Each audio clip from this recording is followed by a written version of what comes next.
Ibu, selamat tahun baru ya. Apa kabar nak? Ibu harap anak-anak Ibu selalu dalam keadaan sehat. Sekarang kita sudah masuk di semester 2. Meskipun kita masih belum bisa untuk bertatap muka secara langsung, Ibu harap anak-anak Ibu tetap semangat dalam mengikuti pelajaran ya nak ya. Ketemu lagi dengan Ibu kali ini di video tema 6 cita-citaku, subtema 2 hebatnya cita-citaku. Tentunya anak-anak Ibu juga punya ya cita-cita yang ingin anak-anak Ibu raih. Setiap orang itu dia mempunyai cita-cita yang berbeda-beda ya nak ya. Kira-kira anak-anak Ibu di sini pengennya bercita-cita jadi apa? Ayo. Nah, apapun cita-cita anak-anak Ibu, jadikan itu sebagai semangat untuk rajin belajar agar apa yang dimimpikan bisa tercapai. Bangsa Indonesia adalah bangsa yang kaya akan keragaman suku dan budaya. Dengan keberagaman yang ada, itu menjadikan bangsa Indonesia semakin kuat dan bersatu. Sikap kita terhadap keberagaman yang ada itu dengan cara saling menghargai, menghormati, saling toleransi. Menjaga persatuan dan kesatuan itu adalah salah satu upaya untuk tetap menjaga keutuhan negara di tengah keberagaman suku dan budaya yang ada. Nah, anak-anak ya, setiap daerah di Indonesia itu dia mempunyai ciri khas yang membedakan ada daerah yang satu dengan daerah yang lainnya. Salah satunya adalah rumah adat. Rumah adat setiap daerah tidaklah sama.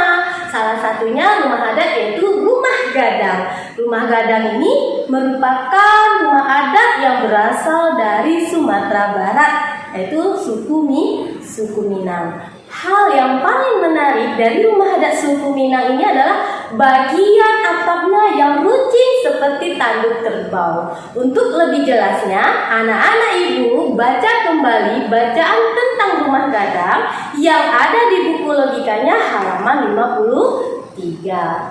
Indonesia adalah negara yang kaya akan keberagamannya. Nah, kaya akan keberagaman budayanya. Setiap daerah itu dia memiliki keunikan dan ciri khas masing-masing ya nak ya. Baik itu dari keseniannya, bahasa maupun makanan daerahnya. Jenis bahasa daerah tidaklah sama ya nak. Misalnya bahasa Batak. Bahasa Batak ini biasanya sering digunakan yaitu di daerah Sumatera Utara. Bahasa Minang itu digunakan di Sumatera Barat. Bahasa Jawa digunakan di wilayah Jawa dan lain-lain. Begitu juga dengan makanan khasnya seperti papeda yang berasal dari Papua, rendang dari Padang. Nah, makanan khas yang berasal dari Pekanbaru, anak-anak itu bisa jawab atau tidak? Apa ayo makanan khas yang berasal dari daerah kita Pekanbaru? Nah, iya benar, itu boluko mojo. Boluko mojo adalah makanan khas yang berasal dari daerah Pekanbaru. Siapa di antara anak-anak Ibu yang pernah atau yang suka menulis puisi? Nah, menulis puisi adalah hal yang menyenangkan karena kita dapat menuangkan isi hati dan pikiran kita. Langkah-langkah pada saat menulis puisi itu, yang pertama, tentukan dulu tema ya nak ya dan judul puisi. Pemilihan tema ini membuat puisi kita akan mempermudahkan kita dalam pembuatan puisi. Contoh, tema puisi kita tadi misalnya cita-cita. Nah, setelah menentukan tema, barulah kita menentukan judul. Tadi mungkin dari temanya Ibu contohkan, tadi tema kita adalah cita-cita. Nah, judulnya misalnya dokter hebat. Nah, yang kedua memperhatikan diksi. Diksi merupakan pilihan kata yang digunakan dalam penulisan puisi. Dalam membuat diksi sebaiknya berhubungan dengan tema ya nak ya. Diksi yang dibuat itu harus unik, menarik, serta memiliki makna yang kuat dan mendalam. Memperhatikan rima atau persajakannya, juga menentukan nada. Nada dalam puisi ini merupakan sikap si penyair itu kepada si pembaca. Ini sangat penting ya nak ya, karena sebagus apapun pemilihan kata puisi tersebut, kalau tidak diiringi dengan pemilihan nada yang tepat, sajian puisi kita akan hambar. Membaca puisi merupakan salah satu kegiatan membaca yang bertujuan memahami dan mengekspresikan gagasan yang dituangkan oleh si penulis dalam puisinya. Gagasan sebuah puisi itu dituangkan dalam kalimat-kalimat indah yang mengandung makna kiasan. Nah, makna kiasan itu makna yang tidak sebenarnya ya nak ya. Langkah-langkah yang perlu dilakukan agar dapat membaca puisi dengan baik itu apa nak? Yang pertama, anak-anak ibu harus bisa memahami isi puisinya dulu. Kemudian jika kita salah, ini sangat penting juga ya nak ya. Jika kita salah memahami puisi, akan berpengaruh pada cara membaca puisi tersebut. Yang kedua yaitu menghayati isi dan menentukan ekspresi wajah yang sesuai dengan puisi. Yang ketiga itu menggunakan dan lafal intonasi yang tepat sesuai dengan makna puisi. Yang keempat menggunakan vokal yang sesuai dengan karakter puisinya. Membaca puisi itu dikenal juga dengan namanya mendeklamasikan puisi. Nah, dalam menulis sebuah puisi harus memperhatikan hal-hal sebagai berikut. Yang pertama, menentukan tema puisi terlebih dahulu. Kemudian apa nak? Tentukan gagasan pokok untuk masing-masing baitnya. Kemudian memilih kata diksi yang tepat dan mendukung keindahan puisi. Apa itu diksi nak? Ada yang tahu anak-anak ibu apa itu diksi? Diksi adalah pilihan kata di dalam tulisan yang digunakan untuk memberi makna sesuai keinginan penulis. Setelah menulis puisi, kamu juga harus bisa memahami makna puisi tersebut. Nah, apa yang harus kita lakukan supaya kita bisa paham apa makna yang terkandung dalam puisi tersebut? Yang pertama, baca dulu puisinya. Baca puisinya pelan-pelan. Kemudian temukan makna harfiah puisinya. Ketiga, baca kembali puisi untuk menemukan makna konotatif. Cari makna simbolis puisi tersebut. Lanjutnya apa yang kita lakukan nak? Kamu tarik kesimpulan tentang isi puisi yang disampaikan oleh si penulis. Ingat ya nak ya, dalam mendeklamasikan puisi harus dengan ekspresi yang sesuai dengan isi puisinya ya. Ini juga akan mempermudah pendengar memahami puisi yang akan kita sampaikan. Daur hidup adalah suatu proses yang dialami makhluk hidup yang dimulai dari awal pertama kali organisme itu hidup di bumi, lalu tumbuh dan berkembang menjadi makhluk hidup dewasa. Pada daur hidupnya ada hewan yang mengalami perubahan bentuk dan ada yang tidak mengalami perubahan bentuk. Hewan yang mengalami perubahan bentuk tubuh dalam daur hidupnya itu dikatakan mengalami metamorfosis. Metamorfosis itu terbagi dua ya nak ya. Ada metamorfosis sempurna dan ada metamorfosis tidak sempurna. Pada metamorfosis sempurna, hewan yang mengalami metamorfosis ini mempunyai bentuk tubuh yang sangat berbeda. Mulai dari hewan itu menetas, kemudian bentuk hewannya tidak sama dengan bentuk induknya. Yang kedua itu metamorfosis tidak sempurna, itu ketika telur menetas, bentuk hewannya sudah mirip dengan bentuk induknya. Contoh, daur hidup kupu-kupu. Kupu-kupu ini anak yang dimulai dia dari telur, kemudian telur itu menetas, dia berubah menjadi ulat. Ulat selanjutnya dia berubah menjadi kepompong. Masa kepompong ini akan berlangsung beberapa hari sebelum menjadi kupu-kupu kecil dan kupu-kupu dewasa. Kupu-kupu itu dia termasuk hewan yang mengalami metamorfosis sempurna.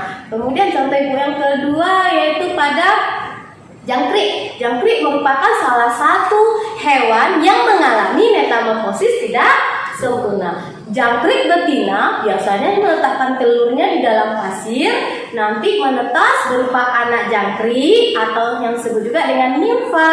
Pada fase ini dia akan terjadi pergantian kulit, itu sebanyak 6 sampai 8 kali. Setelah ganti kulit yang terakhir, nimfa dia akan menjadi jangkrik dewasa.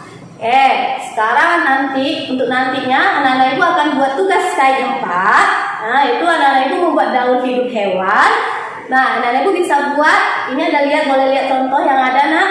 Buat seperti contoh ini ya nak ya, dalam bentuk bagan dan jelaskan tentang gaul hidup hewan tersebut. Anak-anak ibu boleh bebas memilih hewannya apa saja.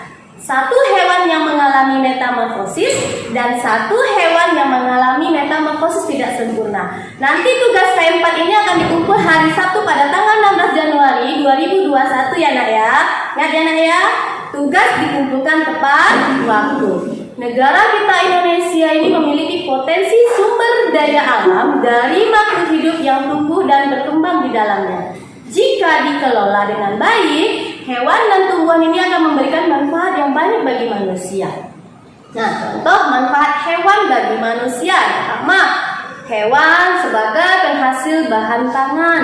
Contohnya telur, susu, daging, dan lain-lain. Yang kedua, bahan sandang. Contohnya itu kain sutra yang berasal dari serat kepompong. Kemudian itu kain wool yang berasal dari bulu domba ya nak ya.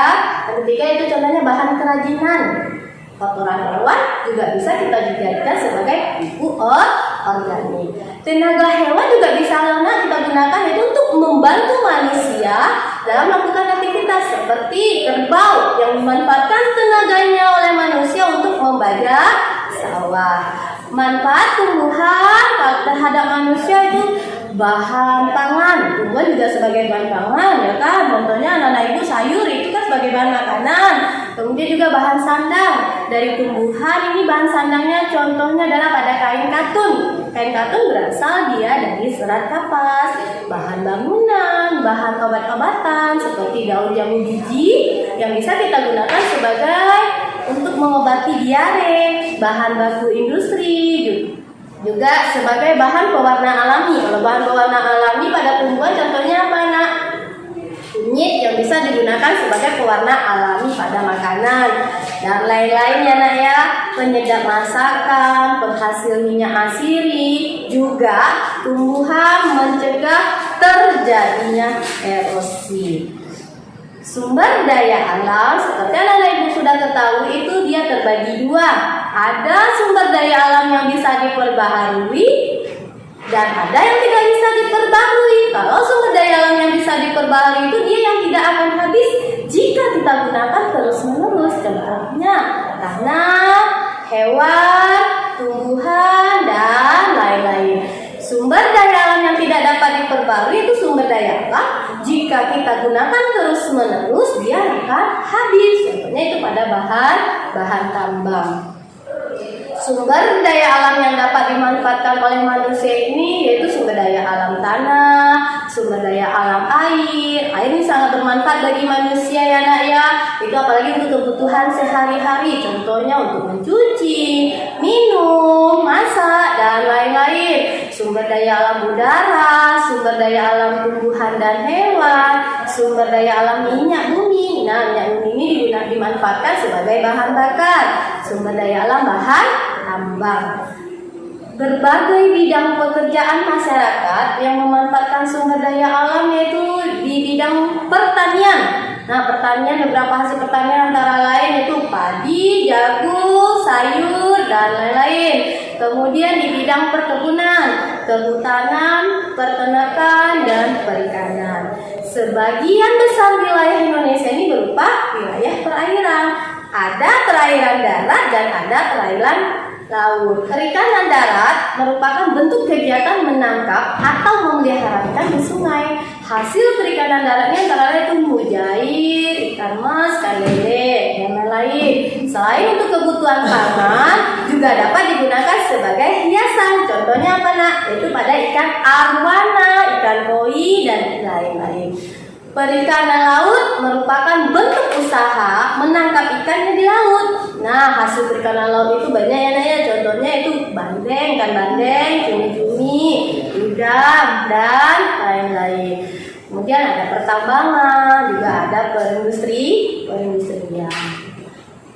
Tari kreasi ini adalah bentuk gerak tari baru yang dirangkai dari perpaduan gerak tari tradisional kerakyatan dengan tari tradisional klasik. Selain bentuk geraknya, irama, rias, dan busananya juga merupakan hasil modifikasi dari tari tradisi ini. Untuk menampilkan tari kreasi yang perlu disiapkan yaitu bentuk karya tari, tata rias, properti tari, dan juga tempat pertunjukannya.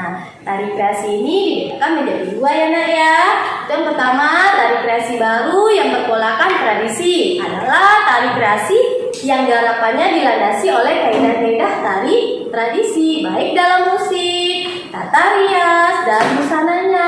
Yang kedua, tari kreasi baru yang tidak berpolakan tradisi atau disebut juga non-tradisi adalah tari kreasi yang garapannya melepaskan diri dari pola-pola tradisi baik dalam koreografinya, musik, rias, dan busananya. Sekian dulu video pembelajaran kita kali ini, yaitu tema 6 cita-citaku, subtema 2 hebatnya cita-citaku. Jangan lupa ya nak, tadi di pertengahan video pembelajaran ibu ada memberikan tugas K4, yaitu membuat dan menjelaskan daur hidup hewan, metamorfosis sempurna dan metamorfosis tidak sempurna, masing-masing satu jenis hewan ya nak ya. Tadi ibu sudah bilang hewannya boleh hewan apa saja. Anak-anak ibu buat yang rapi, bagus, jangan asal-asal ya nak ya. Karena ini adalah penilaian K4.